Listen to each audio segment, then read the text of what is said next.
तशक्कुर digital में खुशामदी।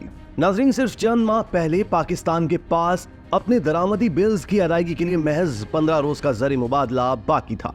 यानी आसान अल्फाज में इसके खजाने में सिर्फ इतने ही डॉलर्स मौजूद थे जिससे वो बैरून मुल्क से मंगवाए गए 2 हफ्तों के सामान की अदायगी कर सकता था। लेकिन माशी इशारे बताते हैं कि अब इस कमजोर मईशत में कई माह के बाद बहाली के कुछ आसार जाहिर होना शुरू हुए हैं, जिस पर हुक्काम की जानिब से कामयाबी के तौर पर बयान किया जा रहा है।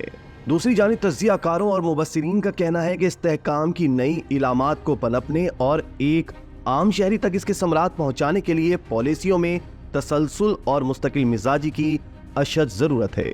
मुल्क की मईशत के महाना इशारे बताते हैं कि एक तरफ मुल्क के जारी खातों यानी करंट अकाउंट का तवाजुन पिछले माह में 9 साल के दौरान सबसे ज्यादा मुस्बत रहा, यानी एक माह में मुल्क की दरामदात और दीगर अदायगियां कम रहीं, जबकि बरामदात से हासिल होने वाली आमदन, तरसीलात ज़र यानी बैरून मुल्क से भेजी गई रकूम और डॉलर के इनफ्लोज ज्यादा रहे। सिर्फ यही नहीं बल्कि दूसरी तरफ मुल्क में बराह रास्त गैर मुल्की सरमायाकारी में भी इजाफा देखा गया है और गुज़िश्ता साल मार्च के मुकाबले में इस साल मार्च में 51.7% इजाफे के साथ ये सरमायाकारी 258 मिलियन डॉलर तक पहुंच गई है। नाजरीन, ख्याल रहे कि पाकिस्तान खित्ते में सबसे कम बैरूनी बराह रास्त सरमायाकारी हासिल करने वाला मुल्क है और ये शरह सालाना 2 अरब डॉलर के इर्द गिर्द रहती है। आदाद शुमार के मुताबिक बैरून मुल्क मुकीम पाकिस्तानियों की जानिब से वतन रकूम भेजने में भी तेजी देखी गई है और इस बार ये रिकॉर्ड 3 अरब डॉलर से भी ज्यादा रही है।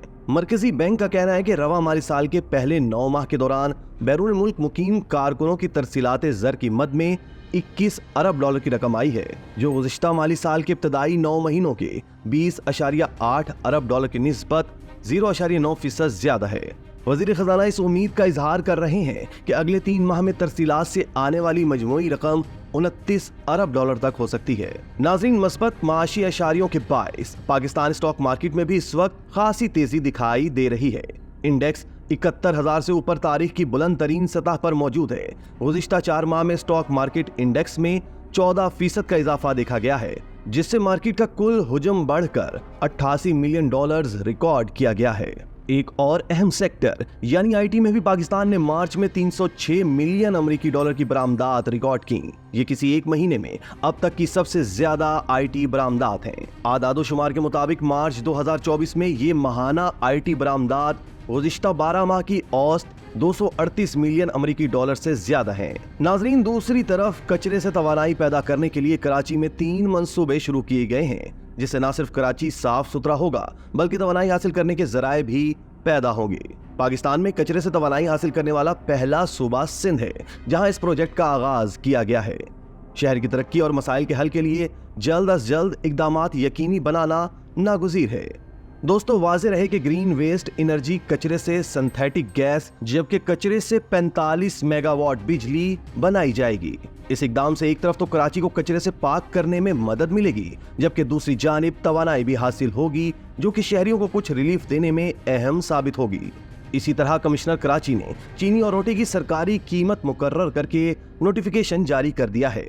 नोटिफिकेशन के मुताबिक चीनी की होलसेल मार्केट में कीमत 137 रुपए किलो और रिटेल प्राइस 140 रुपए फी किलो मुकर्रर कर दी गई है। 120 ग्राम तंदूरी नान की कीमत 17 रुपए और 100 ग्राम चपाती की कीमत 12 रुपए मुकर्रर की गई है। कमिश्नर कराची ने आटे के सरकारी निर्ख भी जारी कर दिए हैं। चक्की का आटा 123 रुपए किलो के हिसाब से फरोख्त किया जाए और खिलाफ वर्जी करने वालों के खिलाफ एक्शन लिया जाएगा। आटे और चीनी की कीमतों में कमी एक इंतहाई अहसन कदम है, जिसका फायदा बराह रास्त आवाम तक पहुंचेगा। नाजरीन, आपको यहाँ ये भी बताते चलें कि कराची की तारीख में पहली बार तमाम सियासी पार्टियां लोड शेडिंग पर एक आवाज बनकर सामने आ गई हैं। सूबाई वजीर तवानाई व प्लानिंग डेवलपमेंट सिंध सैयद नासिर हुसैन शाह की जेर सदारत के इलेक्ट्रिक और सिंध असम्बली में तमाम जमातों के पार्लिमानी लीडर्स और अरकान असम्बली का इजलास मुनक्किद हुआ।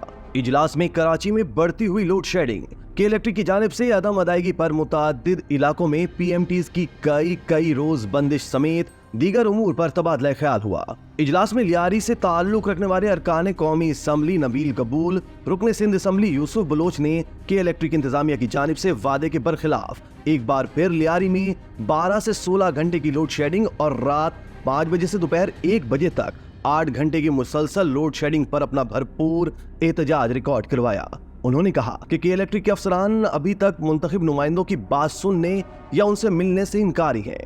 एमक्यूएम के सिंध असेंबली में अपोजिशन लीडर अली खुर्शीदी और जमात इस्लामी के पार्लिमानी लीडर मोहम्मद फारूक ने भी के इलेक्ट्रिक इंतजामिया की अवाम दुश्मन रविश पर सख्त तनकीद की। इजलास में कराची में तमाम वाटर पंपिंग स्टेशन पर लोड शेडिंग न करने के लिए हुकूमत की जानिब से इस पर अखराजात की जल्द अदायगी की भी यकीन दहानी करवाई गई।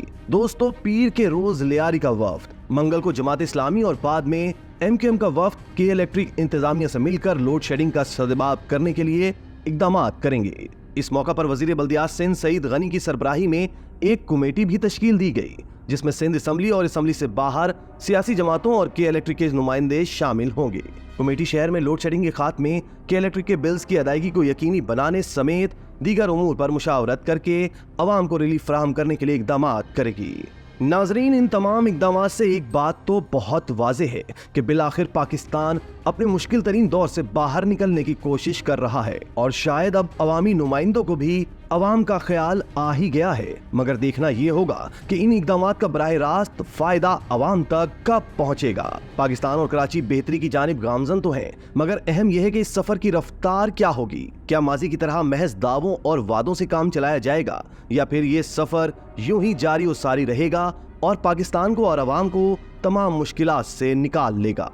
इसी तरह की मजीद वीडियोस देखने के लिए आप हमारा चैनल सब्सक्राइब करके बेल का आइकॉन प्रेस करें। इसके अलावा अहलियाने कराची के लिए रोजनामा तशक्कुर हर स्टॉल पर मौजूद है।